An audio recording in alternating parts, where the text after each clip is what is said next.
گیا ہے، تو ہم لوگ رمضان کے تعلق سے بات کرنے جا رہے ہیں کہ رمضان میں کس طریقے سے تیاری کیا جائے۔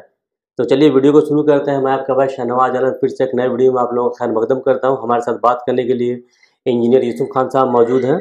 اس تعلق سے ہم لوگ شیخ سے بات کریں گے۔ تو شیخ، رمضان کے لیے کیونکہ رمضان آ رہا ہے تو اس میں کس طریقے کی تیاری پہلے سے انسان کر لے، چونکہ بہت خاص مہینہ، عبادت کا مہینہ ہے، تو تیاری میں کیا کیا چیز انسان پہلے سے پریپیئر ہو جائے رمضان کو لے کر؟ تیاری کیسے کرے؟ جی بالکل، رمضان کے جی بالکل۔ الحمدللہ والصلاۃ والسلام علی رسول اللہ وعلی آلہ وصحبہ اجمعین، اما بعد۔ دیکھیے، رمضان جو ہے اللہ سبحانہ و تعالیٰ نے مسلمانوں کی روحانیت کو پروان چڑھانے کے لیے بہت سارے چیزیں اللہ نے ہمیں دی ہے۔ اس میں سے ایک ہے رمضان کا مہینہ۔ بالکل، یہ موسم بہار ہے، نیکیوں کا موسم ہے۔ ٹھیک ہے۔ تو ایک مسلمان کی نیکیاں، ایک مسلمان کا ایمان اس میں بہت بڑھ جاتا ہے الحمدللہ۔ بالکل۔ اور اس مہینے کی برکت ہے کہ آپ دیکھیں گے کہ جو لوگ بے نمازی بھی تھے وہ نماز پڑھنے لگتے، مسجد آنے لگتے ہیں۔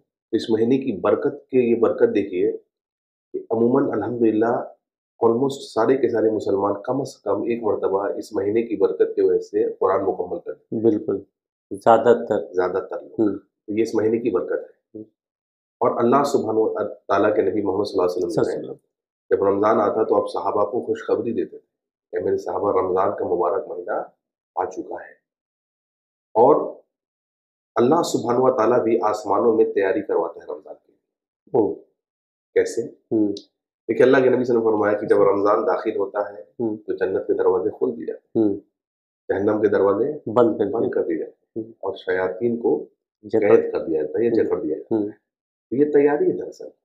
پھر اللہ کی طرف سے ایک منادی، ایک فرشتہ آواز لگاتا ہے کہ اے خیر کے طلب کرنے والے، اس مہینے میں بالکل آگے بڑھو خیر کے لیے، نیکیوں کے لیے۔ تو گویا آسمانوں میں بھی تیاریاں ہو رہی ہیں، زمین میں بھی ہو رہی ہیں۔ یعنی اللہ آسمانوں میں تیاری کرا رہا ہے، اور زمین میں لوگ، کئی ایسے لوگ ہیں جو تیاری کر رہے ہیں اپنا رمضان کو برباد کرنے کی۔ جیسے مارکیٹس میں بھی دیکھیے بہت سارے سیل لگے، ٹھیک ہے، یہ بھی ایک پہلو ہے لوگوں کے کاروبار کا، تو وہاں تک ٹھیک ہے۔ لیکن آپ دیکھیں گے رمضان میں جو ہے لوگ اپنے رمضان کو کیسے برباد کر دیتے ہیں۔ ظہر سے قبل نکلے، ظہر چھوٹ گئی، اثر چھوٹ گئی، افطار کے قبل گھر پہنچے، یہ غلط ہے۔ تو بہت سارے ایسے لوگ، پھر آپ کو بہت سارے رمضان ٹرانسمیشن آئے گا، ٹھیک ہے، اس میں عورتیں جو بے پردہ ہو کر کے آتی ہیں رمضان کے نام پر۔ سوچیے کہ رمضان کو برباد کرنے کا، رمضان میں پھر بہت سارے سیریلز بنائے جاتے ہیں جو تیاری کچھ اور کرنا تھا۔ جی، تو اس طریقے سے برباد کرنے کے لیے بہت سارے لوگ کھڑے ہیں۔ تو ہم کو اور آپ کو جانچنا ہے کہ اپنے رمضان کو بہتر طریقے سے گزارے۔ تو اس میں پھر ہم یہ جاننا چاہیں گے صحابہ اکرام کیسے تیاری کیا کرتے تھے رمضان کی؟ سلف الصالحین کا معمول یہ ہوتا تھا کہ رمضان کے 6 مہینہ قبل، 6 مہینہ قبل وہ تیاری میں لگ جاتے تھے، یعنی اللہ سے دعا کرتے تھے کہ اے اللہ ہمیں رمضان میں داخل کر۔ تو بہت بڑی تیاری تھی یہ۔ سوچیے آپ 6 مہینے، سوچ کہاں تک ہے آپ؟ 6 مہینہ دعا کرنا، 6 مہینہ دعا کرنا۔ بعض سلف کا قول ہے کہ اگر ایک قبر والے سے پوچھا جائے، اگر پوچھا جائے کہ تم اگر دنیا میں آنا چاہو تو کیا کرو گے، ٹھیک ہے، یا اللہ سے مانو تو کیا مانگو، وہ کہتے ہیں کہ ہم رمضان کی ایک گھڑی کو مانگیں۔ بہت بڑی بات ہے۔ آپ اسے امیجن کریے رمضان کی اہمیت، بہت بڑی بات ہے۔ یعنی اگر کسی قبر والے کے پاس یہ آپشن دے دیا جاتا کہ وہ کیا مانگے گا، تو وہ کہتا کہ مجھے رمضان کی ایک گھڑی دیتی، پورا مہینہ بھی اتنی قیمتی ہے، یعنی کتنا قیمتی ہے سوچیے آپ، ٹھیک ہے۔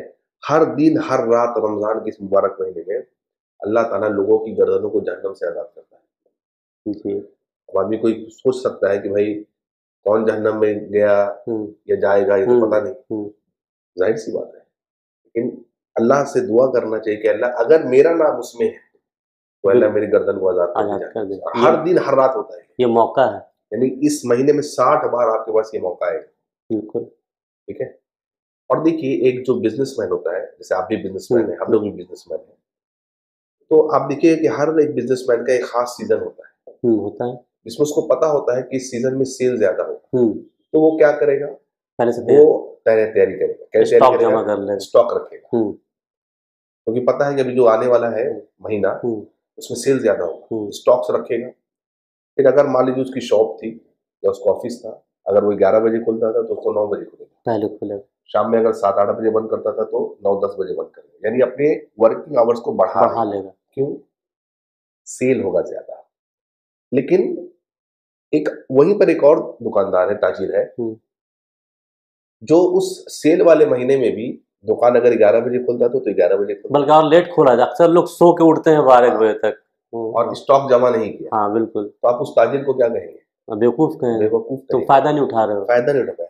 اسی طریقے سے اللہ کے نبی صلی اللہ علیہ وسلم نے فرمایا کہ رمضان کا جو مہینہ پائے ہلاک و برباد ہوا آدمی جو اپنی مغفرت نہ کرا، نہ یعنی فائدہ نہ اٹھا پائے. فائدہ نہ اٹھا پائے. ایک تاجر عقل مند وہ ہوتا ہے جو اسٹاک جمع کرتا ہے، سیل والے مہینے میں اپنے ورکنگ آورس کو بڑھا لیتا ہے. ایک عقل مند مومن وہ ہے کہ اس رمضان کے مبارک مہینے میں نوافل کثرت سے پڑھے، فرائض کی پابندی کرے اور کثرت سے تلاوت کرے، عبادات کو بڑھائے. تو جب یہ عبادت کی بات آئی ہے تو ہم یہ جاننا چاہیں گے، لوگ اکثر پورا رمضان لگ بھگ خرید فروخت میں نکال، جیسا کہ آپ نے بتایا رمضان کی تیاری ہے، یہ ہے وہ ہے، اس میں نکال دیتے ہیں لوگ، مارکیٹنگ میں نکال دیتے ہیں. اس تعلق سے کچھ بتائیں شاید. دیکھیے یہ بہت ہی اہم کوشچن ہے اور ہم میں سے اکثر مسلمان اس میں ملوث ہیں. جی زیادہ تر کہ پورا کا پورا رمضان یا رمضان کا اچھا خاصا حصہ بالخصوص آخری عشرہ جو ہے یہ پورا کا پورا شاپنگ میں گرتا ہے. جبکہ ایک عقل مند مومن وہ ہونا چاہیے کہ اس کو شعبان کے مہینے میں عید کی ساری شاپنگ کر لینی چاہیے، کیونکہ رمضان ہے، عید ہے، تو ظاہر بات آپ کو شاپنگ کرنی ہے، اس سے کوئی دو رائے نہیں. نئے کپڑے لینے ہیں، بچوں کے لیے بھی کپڑے لینے ہیں، گھر والوں کے لیے، والدین کے لیے کپڑے لینے ہیں. لیکن عقل مند آدمی وہ ہے جس کو شعبان میں کرنا ہے. ٹھیک ہے. تو ایک آدمی کو چاہیے کہ ساری کی ساری شاپنگ وہ شعبان میں کرے، اور اگر کچھ بچ بھی جائے تو اس طریقے سے رمضان میں شاپنگ کرے کہ کوئی نماز قضا نہ ہو. اگر بچ جائے تو اولاً بہتر ہے کہ شعبان میں کر لیں، یہ سب سے بہتر ہوگا. اچھا، اسی سے ایک اور سوال جڑتا بھی ہے. یہ تو شاپنگ کی بات ہو گئی، دوسرا یہ بھی معاملہ ہے کہ زیادہ تر دیکھا جاتا ہے کیونکہ روزہ فاسٹنگ ہے دن بھر کا، تو اس میں کھانے کا اتنا زیادہ نظام ہوتا ہے مغرب سے لے کے سحر تک کا، سحری تک کا، کہ خواتین اور باقی جنس حضرات بھی سحری ہے، افطار ہے، رات کا، یہ مطلب بہت سارا آئٹم میں ہی وقت نکل جاتا ہے. تو اس کے تعلق سے کچھ بتائیں شاید کہ یہ دیکھیے رمضان ایکچولی ایک انگلش میں کہا ایک یہ ہے اسٹیٹمنٹ ہے کہ Ramzan is a month of fasting, it is not a month of feasting. Fasting اور فیسٹنگ فرق ہوتا ہے. فاسٹنگ مطلب بھوکا رہنا اللہ کی رضا کے، فیسٹنگ مطلب بہت کھانا. ٹھیک ہے. تو اس کو فیسٹنگ کا سیزن میں نے بنا دیا. بالکل ٹھیک ہے. تو اس میں دو ایکسٹریم ہے. ایک تو وہ لوگ ہیں جو سحری کرتے ہیں نہیں، اس پہ بھی ہم آئیں گے. ہاں. تو رمضان میں چاہیے کہ آپ افطار کے لیے منیمم چیزیں جو ہیں وہ رکھیں. یعنی افطار کے لیے شیڈول ہمارا عصر کے بعد شروع، نہ کہ بہت سارے لوگ زور اور صبح سے. بالکل ہوتا ہے یہ نہیں ہونا چاہیے. تو جو ہماری عبادات ہے وہ کر کے ہم لوگ عصر کے بعد جو ہے افطار کے لیے ہم لوگ شروع کریں، اور مختصر افطار ہو جس سے آپ کو تراویح میں بھی کوئی مسئلہ نہ ہو. اور مزید بہت سارے لوگ بہت کھا لیا، اب اتنا اوور ایٹنگ کر لیتے ہیں لوگ کہ ڈائجیشن کا پرابلم ہو جاتا ہے، کہ تراویح میں پرابلم ہو گیا، تراویح میں نہیں جا پائے، کہ رات میں عبادت میں پرابلم ہو گیا. تو افطار کے بعد مختصر رکھیے.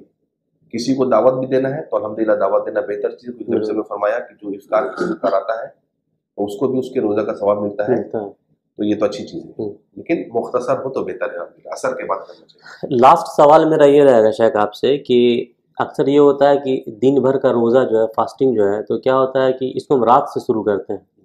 رات بھر لوگ افطار سے لے کے کھانا کھانے سے لے کے سحری تک کا معمول ایسا ہوتا ہے کہ رات بھر لوگ جاگتے ہیں، کھاتے پیتے ہیں. بہت سارے ایسے تو لوگ ہیں کہ سحری کے وقت سے پہلے ہی کھا پی کے سو گئے، فجر کی نماز بھی گئی، اور وہ پھر پورا دن سوتے ہیں. اس طریقے کا روزہ رکھنا، رات بھر جا کے وہ بھی چہل قدمی ہو رہی ہے بازار میں یہاں وہاں، اور پھر دن بھر سو کے گزار رہے ہیں. تو اس تعلق سے کچھ بتایا جائے. دیکھیے یہ ہم لوگ کو سمجھنا ہے کہ رمضان جو ہے یہ کوئی رسمی مہینہ نہیں ہے.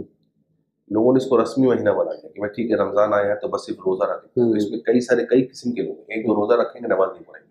ہاں بالکل. تو ایسا روزہ اللہ کے یہاں قابل قبول نہیں ہے، کیونکہ نماز فرض ہے. بالکل. تو روزہ رکھ کے آپ کو نماز پڑھنا ہے. کئی لوگ ایسے ہیں کہ جو سحری نہیں کرتے، عشاء پڑھا، کھایا، اور اس کے بعد ڈائریکٹ سے بھوٹے، فجر بھی نہیں پڑھا، سحری نہیں کیا. نہیں، یہ بھی غلط ہے. سحری کرنا چاہیے، سحری میں برکت ہے، یہودیوں کی مخالفت ہے، سحری کرنا چاہیے.